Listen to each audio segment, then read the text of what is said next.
आज का हमारा पहला क्वेश्चन है कि कितने किलोमीटर की ऊंचाई पर ऑक्सीजन की मात्रा नगण्य हो जाती है।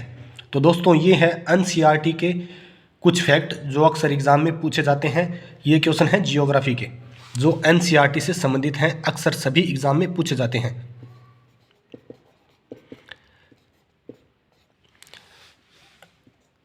तो ये नगण्य हो जाती है मात्रा 120 किलोमीटर की ऊंचाई पर।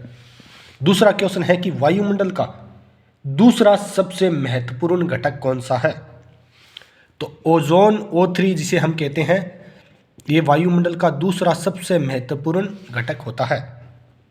क्वेश्चन नंबर 3, पृथ्वी की सतह से 32 किलोमीटर तक की ऊंचाई तक वायु के द्रव्यमान का कितना प्रतिशत भाग विद्यमान है। तो ये भाग विद्यमान है दोस्तों 99%। यानी कि पृथ्वी की सतह से हम बात करें 32 किलोमीटर की ऊंचाई पे आप जाओगे ना, तो 99% भाग इसमें द्रव्यमान का विद्यमान है। आगे वाला दोस्तों क्वेश्चन है 4 नंबर, जलवाष्प वह कार्बन डाई ऑक्साइड, जलवाष्प वह कार्बन डाई ऑक्साइड पृथ्वी की सतह से कितने किलोमीटर की ऊंचाई पर पाए जाते हैं। तो हमने अभी बात की थी ऑक्सीजन की बात की थी, वो तो हो गया 120 किलोमीटर। अब पूछ रहे हैं जलवाष्प और कार्बन डाइऑक्साइड ये कहाँ तक पाए जाते हैं। तो ये पाए जाते हैं दोस्तों 90 किलोमीटर की ऊंचाई पर। ये कुछ फैक्ट हैं जो अक्सर सीधे एग्जाम में आते हैं। अगर आप हमारे चैनल पे नए हो तो चैनल ज्वाइन जरूर करना, वीडियो ज़्यादा से ज़्यादा शेयर करना। क्वेश्चन नंबर 5 की हम बात करें तो वह कौन सी गैस है जो सौर, आपको गैस बतानी है जो सौर विकिरण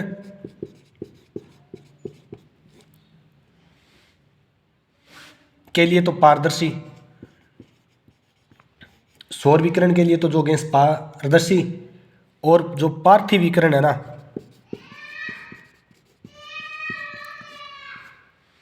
इसके लिए होती है अपारदर्शी।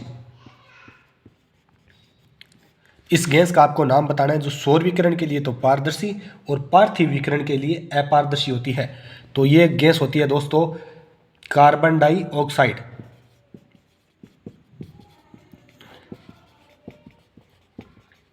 डेली हम 10 क्वेश्चन करेंगे एनसीईआरटी के जो अक्सर एग्जाम में आते हैं। आप कोई सी भी तैयारी कर रहे हो, जैसे रीट की कर रहे हो, जिसमें भी जियोग्राफी सब्जेक्ट हो, फर्स्ट ग्रेड हो, सेकंड ग्रेड हो, नेट की हो, यूजीसी नेट हो, इन सभी एग्जामों में, पटवारी, ग्राम सेवक, सब में ये आती है। अब हमारा क्वेश्चन नंबर है 6, वह गैस बतानी है आपको जो मौसम विज्ञान की दृष्टि से सबसे महत्वपूर्ण है। मौसम विज्ञान की दृष्टि से सबसे महत्वपूर्ण गैस कौन सी होती है। ऑप्शन देता हूं मैं, आप कमेंट करके जरूर बताएं। Ozone, methane, oxygen, carbon dioxide.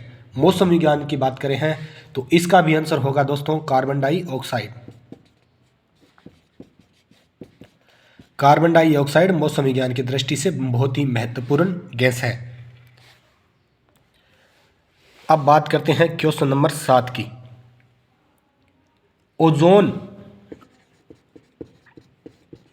Ozone वायुमंडल में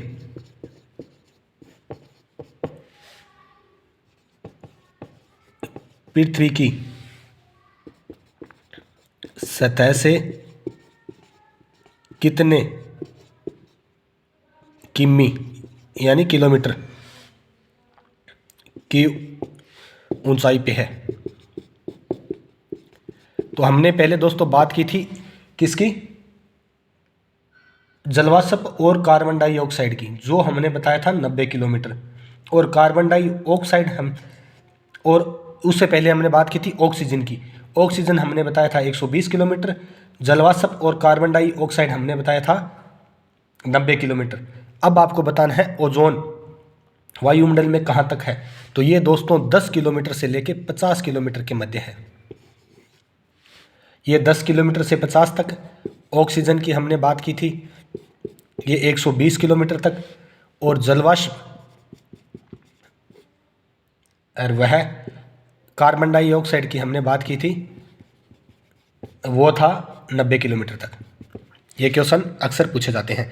अगर जियोग्राफी से संबंधित आपको एनसीईआरटी की बुक पढ़नी है तो आप हमारे चैनल के प्लेलिस्ट में जाएं, वहाँ पे आपको ये बुक मिल जाएगी 6ठी से लेकर 12वीं तक की सभी एनसीईआरटी से संबंधित फैक्ट के साथ। फिर हम क्वेश्चन नंबर 8 की बात करते हैं। तो जलवाष्प वायुमंडल में परिवर्तनशील गैस है। तो जलवाष्प दोस्तों वायुमंडल में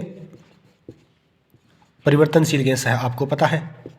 लेकिन जिसमें ऊंचाई बढ़ने के साथ क्या होता है, ये क्वेश्चन बहुत बार एग्जाम में आ चुका है।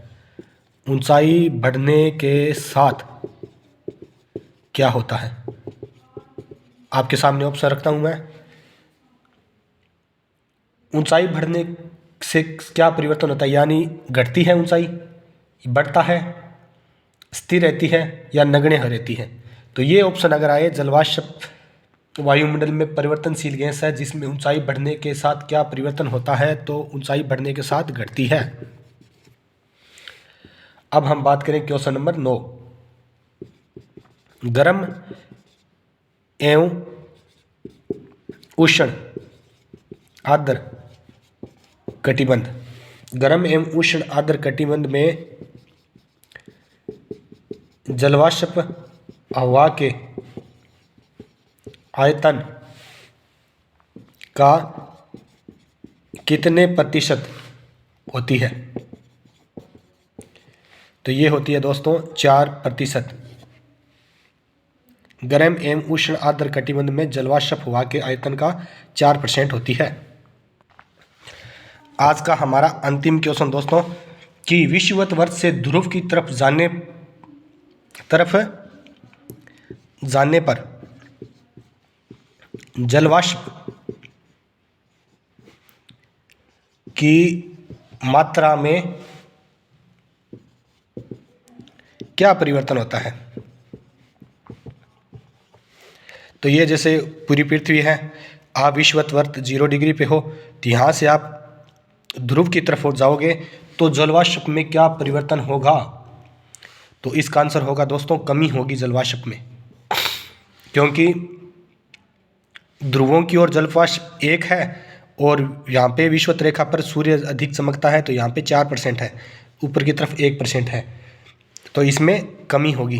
यहाँ से 4 से जैसे 3 होगा, 2 होगा और यहाँ पे 1 हो जाएगा ध्रुवों की ओर। तो ये है आज के 10 क्वेश्चन वन लाइनर एनसीईआरटी के। प्ले लिस्ट में आप जाओगे तो वहाँ पे आपको वन लाइनर फोल्डर मिलेगा, तो वहाँ से आप ये क्वेश्चन डेली देख सकते हो। मिलते हैं दोस्तों नेक्स्ट वीडियो में।